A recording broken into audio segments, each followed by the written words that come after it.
Lewis Hamilton is the most successful driver in Formula One history, but success in past seasons doesn't mean success in the current season. Mercedes have gotten off to a rough start in the 2022 season, and it's having an effect on Lewis Hamilton. The English superstar recently opened up about how difficult the new season's been for him, but it looks like there might be some relief on the way for him, as Mercedes seem to have a fix. But how quick will it be? Hamilton had everything his way in Formula One for years, before losing the 2021 World Drivers' Championship to Max. During the off-season, he felt he'd take some time away from the media and went silent on social media over the winter. Rumors that he was contemplating retirement began to circulate, but they were never anything other than rumors. He set the record straight during his first media appearance since the end of the 2021 season at Mercedes' 2022 car launch in February. While moments like this might define careers, I refuse to let this define mine. He said during the launch, "If you think what you saw at the end of last year was my best, wait until you see this year." It was a big statement from the British driver, who'd spent the last 8 seasons of the sport shattering the boundaries of what was believed to be possible. He won the most drivers' championships in a row ever. He led Mercedes to the longest run of constructors' title wins in the history of the sport. He won more races than any other driver and had more pole positions. He secured his place in the sport's history as the greatest driver ever long ago. Unfortunately, so far this season, he hasn't been able to back up those words with results. He finished 10th during the Saudi Arabian Grand Prix after failing to make it past the first round of qualifying for the first time since the Brazilian Grand Prix in 2017, and only achieved a third-place finish in the opening race of the season thanks to the Red Bull team's implosion in the last few laps of the race. This fall would have an effect on the strongest of people, and Hamilton has been no exception to that. The Formula One star opened up about his struggles with mental health in an Instagram story on Thursday, the 31st of March, assuring fans that they're not alone. "It's been such a tough year already, with everything that's happening around us," the 7-time world champion said.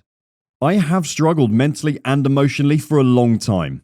To keep going is a constant effort, but we have to keep fighting. We have so much to do and to achieve. I'm writing to tell you it's okay to feel the way you do.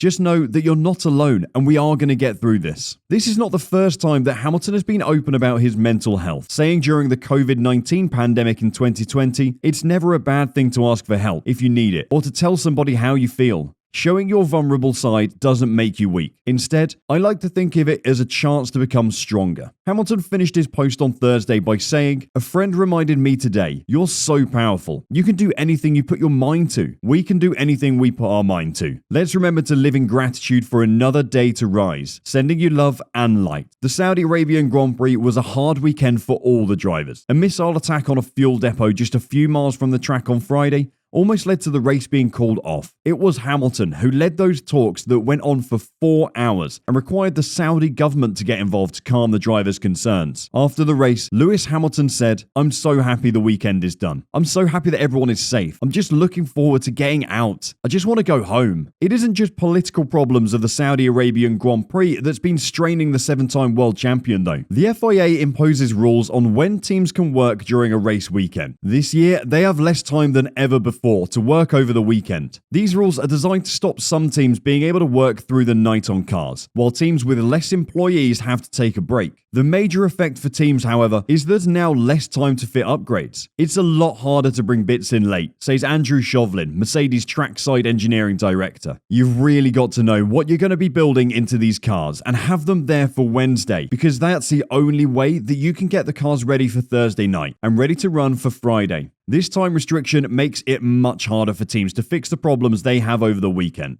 Shovlin goes on to explain just how difficult it can be, especially between qualifying and race day. After qualifying, another shrinking of the time available, where the mechanics, by the time they get the cars back from the FIA, only have a matter of half an hour before the covers are on. It does give us more free time at the weekend. You're not working such long hours and everyone can get a bit more sleep. But at the moment, we're still adapting to those changes and working out how to organize the workflow around the weekend. Fortunately for Hamilton, it seems like Mercedes might have a fix on the way that will give them the boost they need to compete with Ferrari and Red Bull at the front of the field. Mercedes are planning multiple upgrades over the next few weekends and we're set to bring the first of them to the Australian GP in Melbourne, but unfortunately, the team haven't been able to make that happen. The first lot of upgrades are now planned for the Imola Grand Prix in Italy on the 22nd to the 24th of April. The lack of speed from the Mercedes car stems from their severe porpoising problem. The team has had to run the car with very different aerodynamic setup than the one they developed in the simulator during the preseason. Because of the porpoising issue,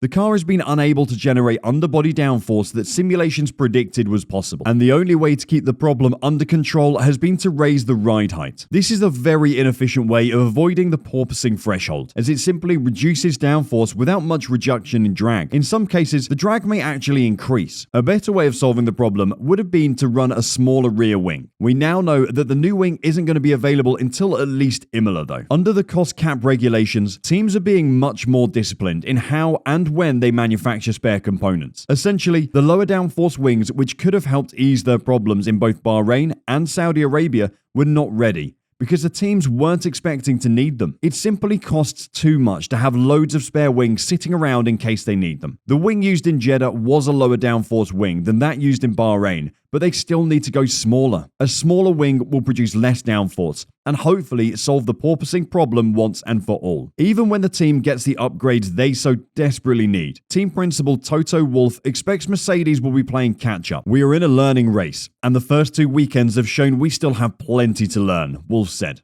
At the moment, our track performance is not meeting our expectations, but everyone at Brackley and Brixworth is focused on understanding the problems and finding the right solutions. There won't be a magic fix for the next race weekend, but we're pushing steadily to bring gains over the up-and-coming races, to hopefully move us closer to the front of the pack. While Mercedes are having to wait, Red Bull have arrived at the Australian Grand Prix with a new rear wing. Max Verstappen and Sergio Perez will have the new wing in a bid to chase down Ferrari in the point standings, with the Scuderia having made a lightning start to the season. In another boost for Red Bull, Chief Helmut Marko suggested the team would be trying to shed weight in the coming weeks. He warned the team would look to shed 8 kilos of weight ahead of the race at Imola in 2 weeks. This could see an on-track improvement of 0.2 seconds in their bid to mount a title challenge. Ferrari also looks set for a boost in the coming weeks as well, with a significant upgrade planned for Barcelona. It looks like Mercedes are going to be playing catch-up for a few more races yet, but hopefully the new parts they bring to the car at Imola will be enough to get them to the front of the field. Every point is going to be precious in what might still be one of the most competitive F1 seasons in years. Hamilton and Mercedes will be hoping that their new aero package will be the quick fix they need to mount the title challenge this year. How hard must it be to live most of your life on the road as part of an F1 team? Are the changes Mercedes are planning going to be enough to get them competing again? Let us know in the comments section down below what you think. And on your way out of our pit box, don't forget to give us a thumbs up and hit that notification bell to be sure you don't miss out on any of our content. Till we see you next time, drive safe and bye-bye.